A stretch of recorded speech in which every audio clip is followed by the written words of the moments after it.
Hello, everyone. I'm Bo from Brutal Commentary, and today I'm going to break it down our next matchup for UFC 326. In this matchup, we have Cody Durden versus Nyamjargal Tumendemberel. What a mouthful. This is an interesting clash of styles for me.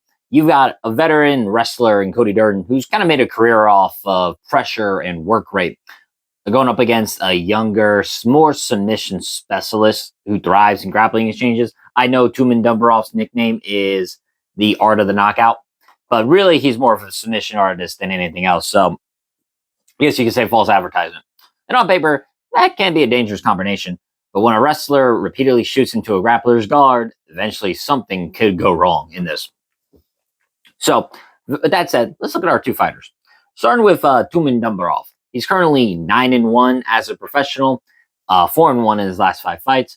Now, a lot of the UFC was the road to UFC. He eventually won the contract by beating Peter Densoa, then lost his UFC debut to Carlos Hernandez, and then most recently, last August, got a nice submission win against Terence Satarum.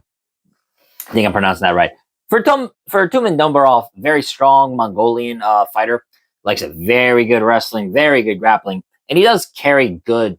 He does carry good striking. You saw when he hurt Hernandez in that fight, and it really was a nipped and tucked fight. But I did score it for Hernandez.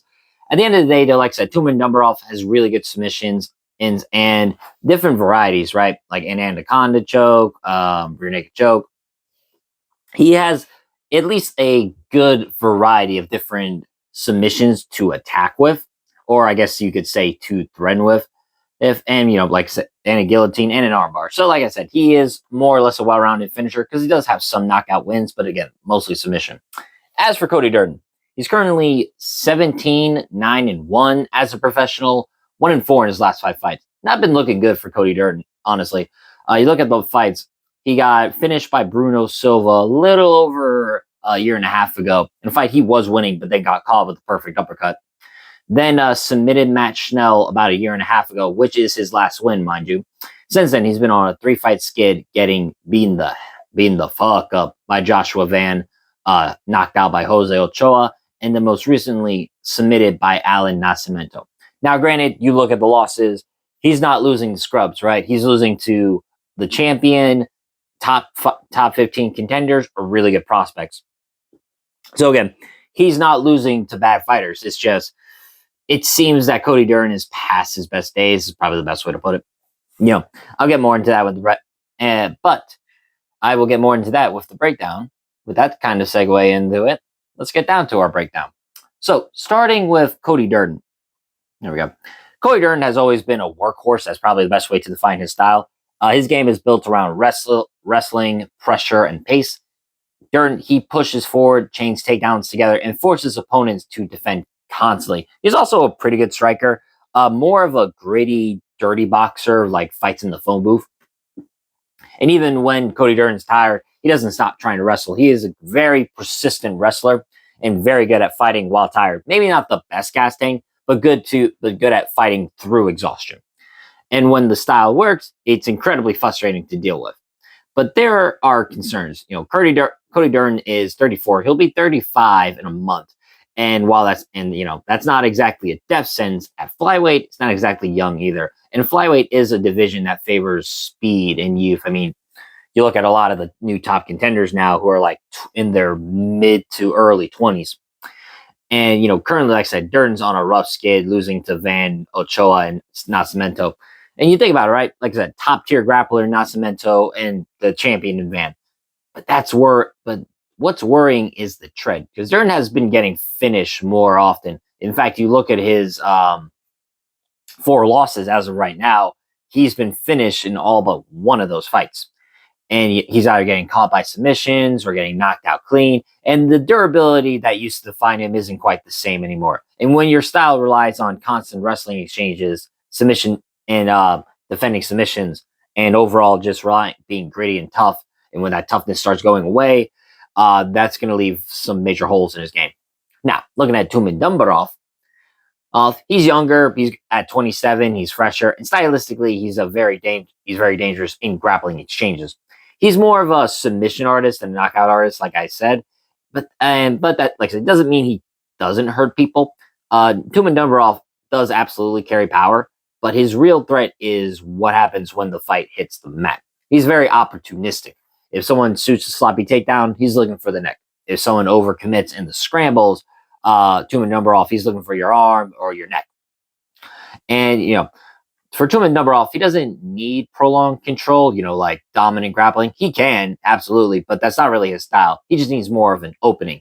And against a fighter whose style revolves around repeated wrestling attempts, those openings just kind of naturally appear because even though if you're a really good wrestler, there's always the chance of getting caught in a guillotine. Now, most fighters are really good at like stepping to side control and avoiding it, but that is something that always has an opportunity to present itself. Now, the real dynamic of this fight is really obviously wrestling versus submissions. Durden will most certainly shoot for takedowns. That's just his style. He wants top position. He wants control. He wants to grind out rounds and land good ground and pound. But the more wrestling exchanges there are, I think the more submission opportunities appear for Tumendemberel, especially if Durden starts forcing shots as the fight progresses. If he's even slightly slower than he used to be, which I do think he is, those scrambles become extremely dangerous. And historically, submission specialists tend to thrive against wrestlers who shoot repeatedly without tight defensive awareness, kind of like a Gamrot, where they'll shoot takedowns so damn much they're either going to get caught in something or they over wrestle and end up in a worse position.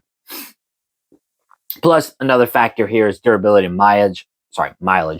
Durden has been in the flyweight division for a year. He's fought a lot of great fighters like Muhammad Mokaev, just to name, or like I said, Bruno Silva, Van, just to name a few. And he's taken damage. He's had tough fights. And at 35, essentially, in the flyweight division, the physical margins start to shrink. Meanwhile, Tumendemberel, he is the fresher fighter coming into this matchup. Speed, explosiveness, and reaction time all usually favor the younger guy. And when submissions are involved, reaction time matters. So, for the final assessment, I think Durden does have a path to victory. I always think someone has a path to victory. It is a fight at the end of the day. If Durden wrestles cleanly, controls top position, and avoids scrambles, he could grind out a decision, or he could possibly hurt Tumendemberel on the feet. He does have some power to him. But that's a risky strategy against a submission hunter like Tumendemberel. And lately, Durden has shown a pattern of getting caught in those exact situations. With the age factor too, the recent losses, and the grappling style matchup, this feels like a dangerous fight for him.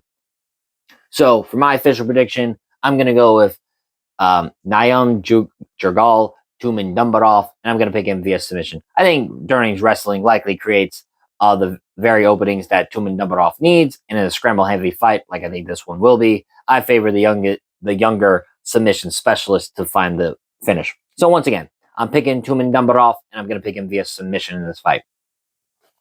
But with that being said, that's been my breakdown of this matchup. If you enjoyed the video, like, subscribe, and leave a comment down below on who you think is going to win.